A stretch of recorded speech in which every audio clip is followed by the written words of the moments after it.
All right, we got Jeff Sharon on the line talking UCF football, and I have not looked back at the recruiting rankings, but I don't think I'm going out on a limb to say that these two teams that have been produced by UCF in 2017 and 18 among the best in the nation were not built on top 10 recruiting classes. I know that.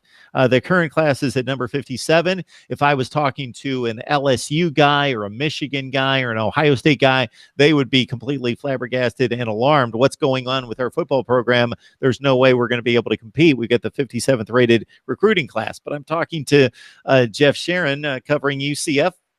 And this is nothing new for you, so you're probably pretty comfortable with this class. Well, the whole idea, if you're UCF, you'd like to see yourself, ranked a little bit higher in these recruiting rankings. But I think that those mean a lot more to the blue blood programs than anything else. Who had the best recruiting class 4 years ago? It was Alabama. And we know that because they won the national championship, right? You're right. UCF is ranked 57th, but the thing is with UCF in the position, and this goes for a lot of other schools in conferences like the American or the Mountain West or Conference USA, is you can get good if you hit on your coaching hires, because your coaching hires have to be all about not recruiting so much as development. Yes, there's a certain extent of, do we find the right kind of kid who has a little bit of a chip on his shoulder, who is good enough to play at that level, but maybe got snubbed in favor of some 4-star who decided to go to at the next school over, who decided to go to Florida, and that basically took his spot away. When you look at what UCF has done the last few years, and even in some years under George O'Leary, and we've actually looked back on it on our site, we take a look at the previous recruiting classes, and we've developed our own sort of 5-star system, but we only evaluate those recruiting classes after they've all graduated 5 years later. Absolutely. And you see a lot of, I think in the years that we've done it, we've seen only about 3 or 4 guys who were 4-stars, according to Rivals, come through UCF. None of them performed at a 4-star level at UCF, while the guys who we thought ended their careers at basically 4 or 5-star guys, all conference performers, NFL draftees, the Shaquem Griffins of the world, those guys were 3 and 2 stars coming out of high school. So what that tells you is that at this level, it's about player development, and how do you hire coaching that's interested in player development and putting those players in a position to succeed. Scott Frost was able to do that at UCF. Toward the end, I don't think George O'Leary was able to do that. But we've seen that now with Josh Heupel. It's a much different we're still trying to figure out sort of where Josh Heupel's recruiting philosophy is, at least at this point, in relation to Scott Frost previously. I mean, it was pretty easy to figure out what Scott Frost's philosophy was. Coming off of George O'Leary, he completely changed the way UCF approaches recruiting.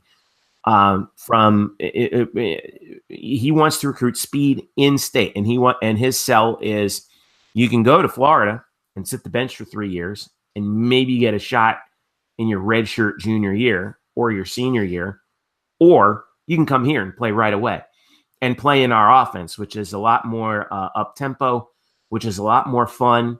That's the big sell for UCF right now. And, guys have responded to that, I think. And in terms of the needs for UCF, you're always going to be able to get those sort of athletes on the outside, your skill position guys on offense. There is quite a bit of work, I think, to be done on the defensive side of the ball, although they do have some depth there, as we've seen this year. Remember, they lost 6 guys off the starting defense last year, guys like Shaquem Griffin and Tony Gerard and Trey Neal, who actually transferred to Nebraska as a graduate student.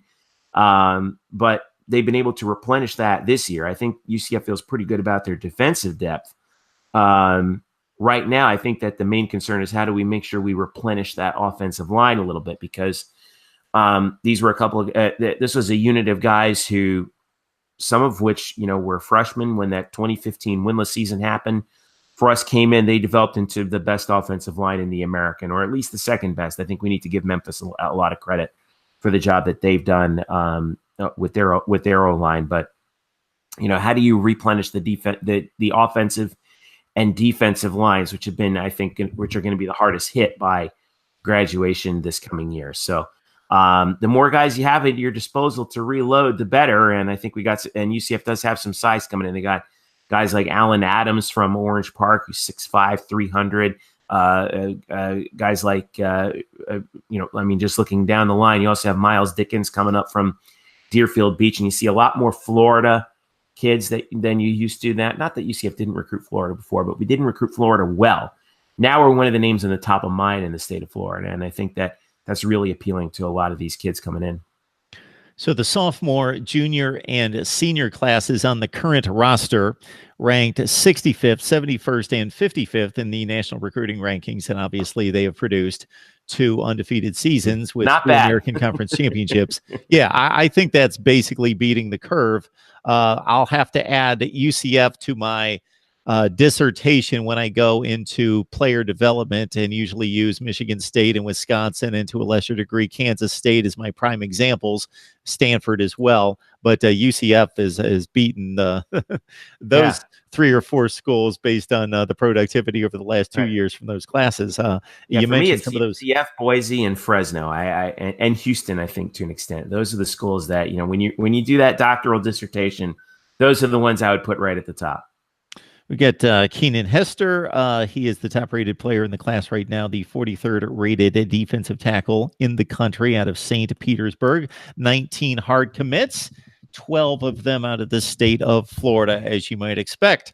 Jeff Sharon on the line, talking UCF football. You can join him and the rest of the crew at Gold and Black Banneret. It's the SB Nation platform for UCF football. We'll have hopefully Jeff on a number of times as we get ready for the big New Year's Day showdown with LSU out at the Fiesta Bowl. Jeff, we appreciate you stopping by.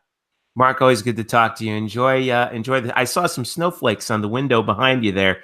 Enjoy the Yes, enjoy the nice cool weather up there. It's enjoying right now. Well, it's raining where I am right now, so but I'll take the beauty of the snow falling on the pine trees behind you any day of the week. Yes, as long as you don't have to be here freezing and or shoveling it, right? Absolutely. There you go. All right, Mark. Thanks for having me once again. Thanks so much, Jeff. All right. All right, man. Thanks, man. How was that? Good? Oh, it's great. So I'm going to split that into at least 2 videos, and I'm up against it right now. I got to rush off to work, so I'm no problem. As you might imagine, I'm backlogged with a bunch of conversations with different people, and I'm going to prioritize all the recruiting stuff because some things may get outdated. So I want to get with that. So we'll get all this stuff out in the next 2 or 3 days. No problem, man. Whatever links that you have, when you put them up, let me know about them. I'll make sure I put them up on our site too. So. I appreciate it, Jeff. No, I appreciate you, Mark. Have a good one. All right, I'll see you. Yeah, you too. Right. Bye. Bye.